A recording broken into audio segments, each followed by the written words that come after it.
How do the Lions win this division and clinch? We'll tell you and much more on a Wednesday Locked On Lions. You are Locked On Lions, your daily Detroit Lions podcast. Part of the Locked On Podcast Network, your team every day.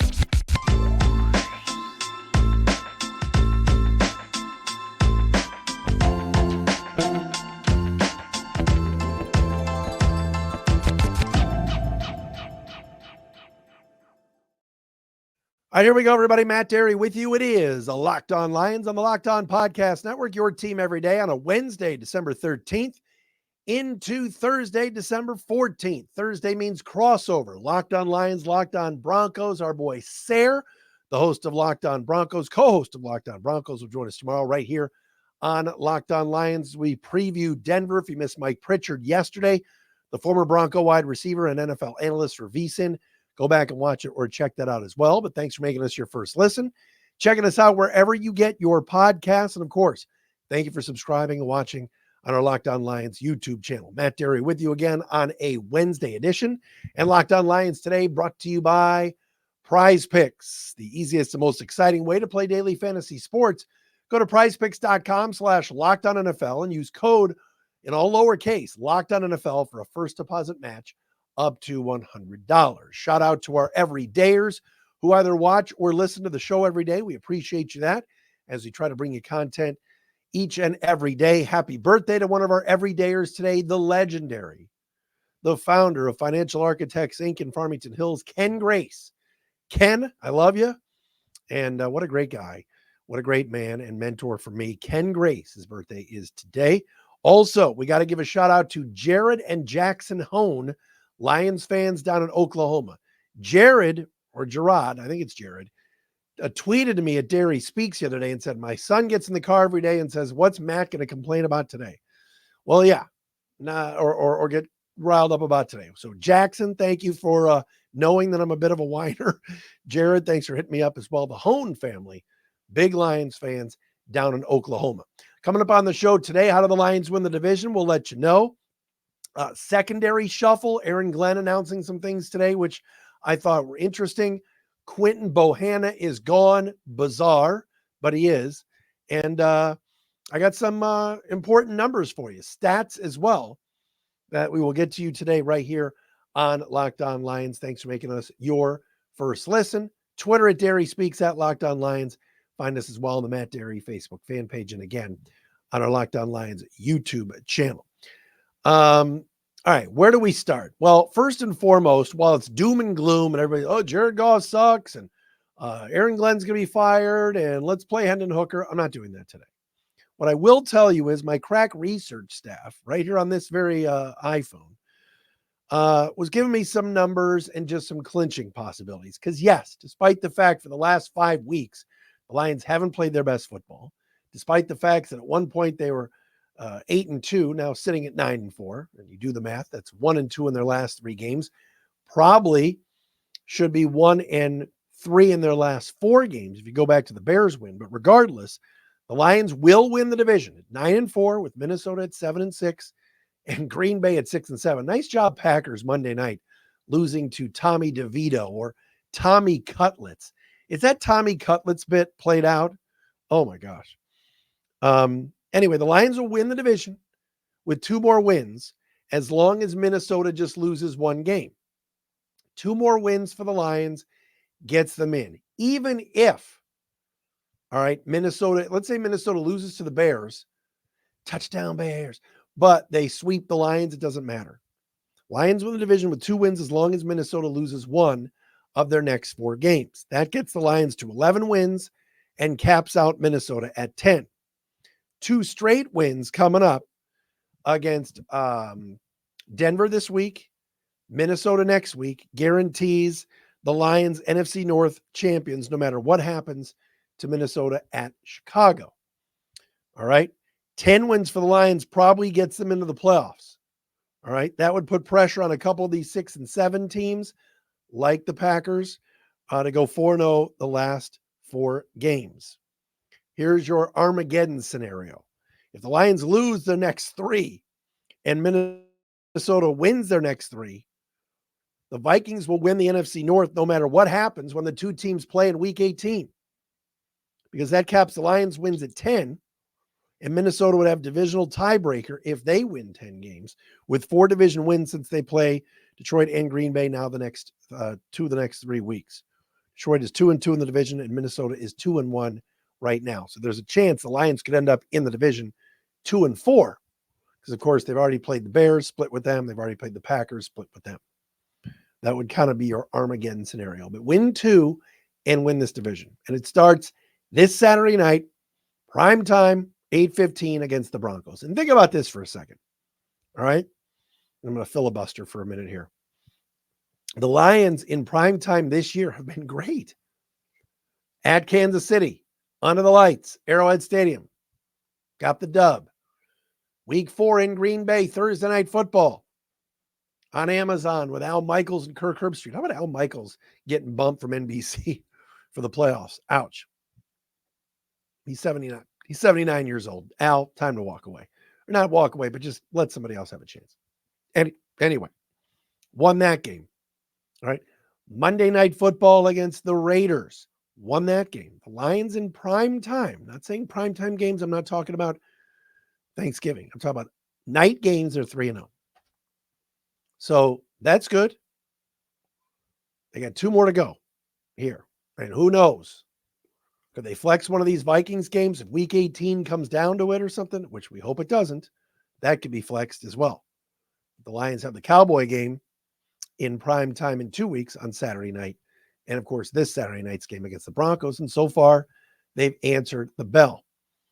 And one thing we'll talk to Sarah Bettinger tomorrow about, co-host of the Locked On Broncos, is Denver ready to take the next step, come into Detroit, which is going to be hostile on Saturday night, and take care of the Lions. Broncos are the worst, number 32, the worst run defense team in the league.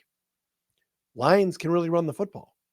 They're excellent. We know this. Montgomery, Gibbs, the offensive line, if healthy, and Taylor Decker was back at practice today. So that's good. Ragnow back at practice today. That's good. Lions should be able to run the ball on Saturday night. And if they push Denver around a little bit and run the ball, that keeps Russell Wilson off the field, and that keeps Jared Goff from turning it over. So that's a scenario for you right here, right now. Lions got to win 2, and they win the division. All right. And, you know, I've seen people say, well, just go 2-2 in your last 4 and you're fine. Lions would be fine. I've seen other people say, nope, they're not winning another game. They're playing like crap. Come on. Anybody seen the Vegas line for Saturday night? Opened at like 3.5. Lions are now a 5.5 point favorite out in Vegas against the Broncos. Somebody out there thinks the Lions are going to win. And win, I'm not saying convincingly, but Denver's won 6 of 7. Lions are limping in. You'd figure this would be 3.5. But our friends at FanDuel have it at 5.5 right now as the Lions are favored. Might be time for Denver to be knocked down a peg a bit, because remember, their offense has been struggling all year for the most part. But they take away the football, the Broncos do. They're number 1 in the league. And they've been really, really good at it lately. And so they've had short fields for Russell Wilson. They've gotten some breaks. Hopefully the Lions take care of the football. No turnovers Saturday night. Play a clean game and win. All right. A couple of interesting notes from Allen Park today, including Quinton Bohanna no longer being on the team. Bizarre. Poorly handled by the front office. I'm going to get to it. And the secondary shakeup. We will get into all of that coming up next right here on Locked On Lions, right here on the Locked On Podcast Network. Your team every single day. Locked On Lions today. I've mentioned it before. Brought to you by PrizePicks. Hey, daily fantasy that is so much fun, right? And is just a lot of fun when you talk about picking players rather than worrying about the games, worrying about your fantasy team, but picking players at any point. And you pick more than or less than on 2 to 6 player stat projections, and you watch the winnings roll in with PrizePicks. It's daily fantasy that is more fun than anything else. All right. And now you don't just want to do it with NFL. basketball season as well. You can now pick combo projections from football and basketball from the Specials League. So, for example, LeBron James and Travis Kelce at a 10.5 combined three-pointers made and receptions. You could do that at PrizePicks. What about this weekend? Jahmyr Gibbs, you want to go more than or less than 75 rushing yards? You can do that at PrizePicks, all right? They also offer a reboot policy in case one of your players gets injured. No other daily fantasy sports platform has an injury insurance policy. That's what makes PrizePicks so awesome. Go to prizepicks.com/LockedOnNFL and use code LockedOnNFL for a first deposit match up to $100. That's prizepicks.com/LockedOnNFL, code LockedOnNFL. You're going to get $100 off your first deposit match. Daily fantasy sports made easy with PrizePicks. And hey, we mentioned them before. FanDuel, new customers going to get a $150 free money in bonus bets with any winning $5 money line bet at FanDuel, America's #1 sports betting app. That's $150 if your team wins. If you've been thinking about joining FanDuel, now's the time to do it. No better time to get in on the action. You got college bowl games coming up. You got NBA in full swing, NHL, NFL, of course. The app is so easy to use. It's a wide range of betting options, including spreads, player props, over-unders, and more. Visit FanDuel.com/LockedOnNFL and kick off the NFL season with FanDuel. FanDuel, the official sports betting partner of the NFL and the Locked On Podcast Network. All right, so here we go. Aaron Glenn, future head coach. Woo! Aaron Glenn, Lions defensive coordinator, spoke today to the media down at 222 Rodwood Drive. And number one, some fans noticed, and I noticed this as well, but I didn't mention it on the show, and I should have. Brian Branch was not on the field as much as we thought. There were times I would watch the game Sunday against the Bears and go, where's number 32? Aaron Glenn, defensive coordinator, said today that there's a reason Brian Branch isn't playing so much, because what they were doing was earlier in the year, he was playing some safety, some strong safety, and he was playing some nickel cornerback. They believe Brian Branch should be playing nickel corner only right now. They want to keep him fresh. They believe that's the best spot for him. And so he was only out there about 58% of the snaps last week. To me, Branch is one of the best players on this defense. But they all of a sudden are very high on Iffy Melifonwu at strong safety and Kirby Joseph at free safety. Iffy is now your starter. Today it was confirmed by Aaron Glenn that yes, Melifonwu needs more opportunities. He will start again, and Tracy Walker remains on the bench. Now, if you remember earlier in the year when CD Deuce, Chauncey Gardner-Johnson, got hurt, all the Lions said was, oh, we got a starter on the bench, Tracy Walker. We re-signed him a couple years ago. He's been here. He's been a leader on our defense. He's been a starter. Tracy Walker's PFF grade and passer rating against him is like 117. It's enormous. He's been brutal. And Iffy was a top 3 defender, as I told you Monday, from PFF from this past weekend. So the former Syracuse cornerback / safety now is entrenched as a starter until Gardner-Johnson comes back. So Melifonwu is going to play a lot. Brian Branch might not play as many snaps as we want him to. This is where they think the Lions are best defensively. Now, if the Broncos decide that they want to spread it out and play 3 wide receivers the whole time, which is not really their MO, but Dallas does it, with Gallup and with Lamb and those guys, Cooks. We may see more Brian Branch against the Cowboys in a few weeks. We may see him against the Vikings more. But for now, that's the situation. So I find it interesting. And again, it just goes to show, oh, and by the way, Kindle Vildor is going to split reps with Jerry Jacobs too. Yikes. Here's a guy off the street that the Lions picked up, and he's now a co-starter with Jerry Jacobs, who has not played well the last few weeks. Again, if Emmanuel Mosley hadn't torn his ACL in the first play back, that poor guy, we would be seeing Mosley, Sutton, Branch. Jerry Jacobs has been solid for the most part this year. This past Sunday against the Bears, he was horrible and got benched. And you're probably saying, well, wait a minute. What about a guy like Stephen Gilmore? What about a guy like Dorsey, who played during the preseason? They feel like Vildor, who was a starter for the Bears years back, brings some more stability and some more, veteran savvy than the young kids. I mean, Stephen Gilmore has been inactive basically every week. The Lions aren't ready to go that route just yet. Will Harris, good luck. The Lions know he stinks. He played one snap on defense this past week. So the secondary is right now very iffy. No pun intended. They've got to get better production. And it starts this Sunday or Saturday night with Cam Sutton against Cortland Sutton. Cam's been the one guy that's been pretty darn good, but nobody in that secondary has played well at all recently. Hopefully this Saturday night they get well and they play better.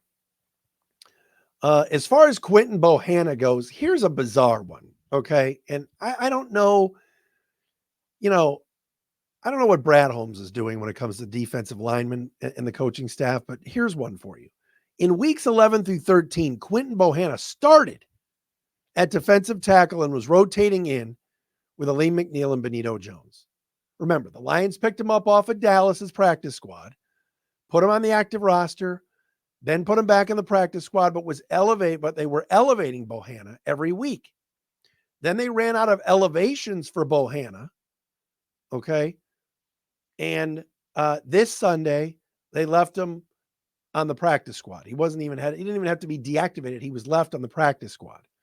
Quinton Bohanna was playing better, even though he wasn't great, playing better than and practicing better than Onwuzurike, Broderick Martin, and Isaiah Buggs. He was playing. Those three guys weren't. They were not even on the active roster on Sundays. Today, the Tennessee Titans have plucked Bohanna off the Lions practice squad and onto their active roster, and the Lions lose him for nothing. Again, I'm not talking about Ndamukong Suh from 2013, okay? I'm not saying Quinton Bohanna is Dexter Lawrence or Quinton Bohanna is Michael Dean Perry or Doug English, all right, or Howie Long.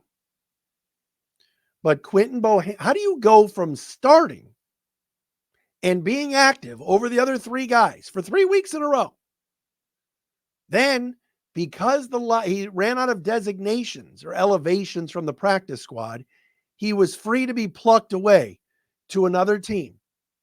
And that's exactly what happened today. Bohanna goes to Tennessee, and now he's on their active roster, and the Lions lose him for nothing. Chris Smith, ex of Notre Dame and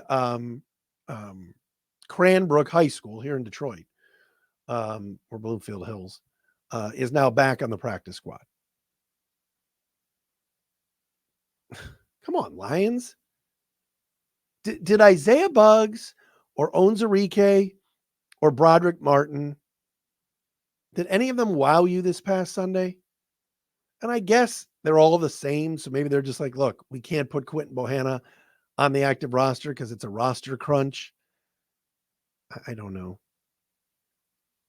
They couldn't elevate him anymore. They had to either put him on the active roster on the 53-man or lose him if someone else plucked him, and today Tennessee did.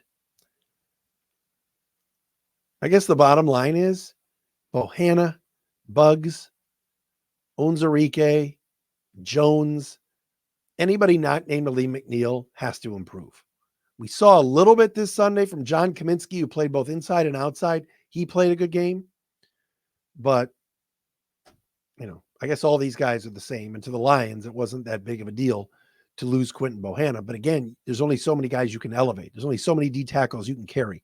One of these people, Onwuzurike, Martin, Buggs, have got to step up to go with Benito Jones. And I guess the former LA Charger and Pittsburgh Steeler, Tyson Alu, I would think would be elevated this week. So Lions have all these D tackles, and they're all mediocre. That's the bottom line. But Bohanna, he's gone. That's it. Out. So there you have it on the Quinton Bohanna situation. All right, coming up next, let me give you some stats. Let's do that. Coming up next. First, though, Skylight Frames. Folks, you need that great holiday gift. Are you looking for a meaningful gift this holiday season that your loved ones will actually use and enjoy? Gifting to friends and family with young children or even a new baby, the perfect thing to do is to give them a Skylight digital frame. It is a touchscreen photo frame you can send photos to right from your phone, okay? And they appear in seconds. You can even preload the photos before the box is opened. So when you're giving them somebody this gift, it's unwrapped, plugged in, and right away, all their treasured memories with all the pictures of them and the family and everything else will appear. It's a great group gift. Invite multiple friends and family members to share photos in the same frame. All right. Looks beautiful in your home. New color options to match any style. You got a black frame, white, silver, limited edition poppy, which is like orangey red, and even gold. That's gold, Jerry. Gold. Special limited time offer for our Locked On Lions listeners. You get $15 off your first purchase of a Skylight frame when you go to skylightframe.com/lockedon. That's Skylight, SKYLIGHT, frame.com/lockedon. Get 15% off a Skylight frame at skylightframe.com/lockedon. All right, I mentioned it before. Big Saturday night battle. 9-4 Lions, 7-6 Broncos. The Broncos at one point were 1-5, treading water, in big trouble. Sean Payton and Russell Wilson's a disaster. Blah, blah, blah. All of a sudden, they're just finding a way to win. They're not lighting you up offensively. They're not even great defensively, but they're winning in the takeaway game. And that's a big situation for Denver. The Broncos right now, as far as takeaways, have 24 takeaways on the year, tied for first in the league. Lions have 14. 14. Yeah, 10 less takeaways. Broncos have 24, Lions have 14. That is 26th in the league. Lions have got to find a way to take the football away. Need some turnovers. Denver's defense in the league, 30th, giving up 377 yards a game. Lions are 15th. For the big one, run defense, opponents are averaging 144 yards a game against the Broncos, 32nd in the league, whereas the Lions are top 5 in running the football at 137.5 yards per game. Lions have got to find a way to get that running game going. If Jahmyr Gibbs is hot, keep feeding him. Remember the last time the Lions played a night game at Ford Field against the Raiders? That was a Jahmyr Gibbs show. I know David Montgomery was hurt, but still, Gibbs and Montgomery need to be the focal point this Saturday night. Denver's offense, throwing the football, 27th in the league. Lions are 7th. Red zone efficiency, Broncos, 26th. Lions, 12th. Right, Denver's below 50% in scoring touchdowns in the red zone. So you look up and you say, how are the Broncos 7-6? They've been really well coached. They've had short fields with the turnovers, with the takeaways. And on third downs, they're second in the league. Opponents, 32% conversion rate on third downs. What have been the Lions' biggest problems the last couple of weeks? Third downs and turnovers. Time to get that figured out, straightened out Saturday night. Denver's playing good football right now. Are they scary world beaters on offense? Oh my gosh, no.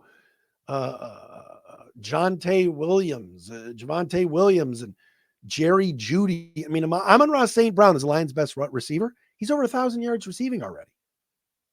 Cortland Sutton's had a really good year for them, is right at 700. Right? This isn't the Air Coryell Chargers coming in here. This isn't even John Elway and Ricky Nattiel and Vance Johnson coming in here. Right? Future head coach Aaron Glenn and the defensive staff got to find a way to scheme and get the Broncos off the field. I'm sorry, but if the Lions win the toss, take the ball, please. Don't defer to the second half. Because the last few weeks, all the other team does is get the ball and score, and it's 7-0 before, you've heated up your Stouffer's French bread. Those are good, by the way. Defense, turnovers. Don't turn it over yourselves. Get that crowd going, Make some plays on defense. Somebody's got Kirby Joseph last year was such a ball hawk. Where's that been? Somebody put a helmet on a ball and let's get a fumble here. We know Russell Wilson runs around and waves the football. Take the ball away. Because if it gets close at the end and Sean Payton, scary. And Denver plays really physical too. They'll hit you. All right, tomorrow, Locked On crossover with Sarah, the host of Locked On Broncos. We are back again tomorrow for another edition. Thanks to our everydayers who are with us. We appreciate you right here on the Locked On Podcast Network.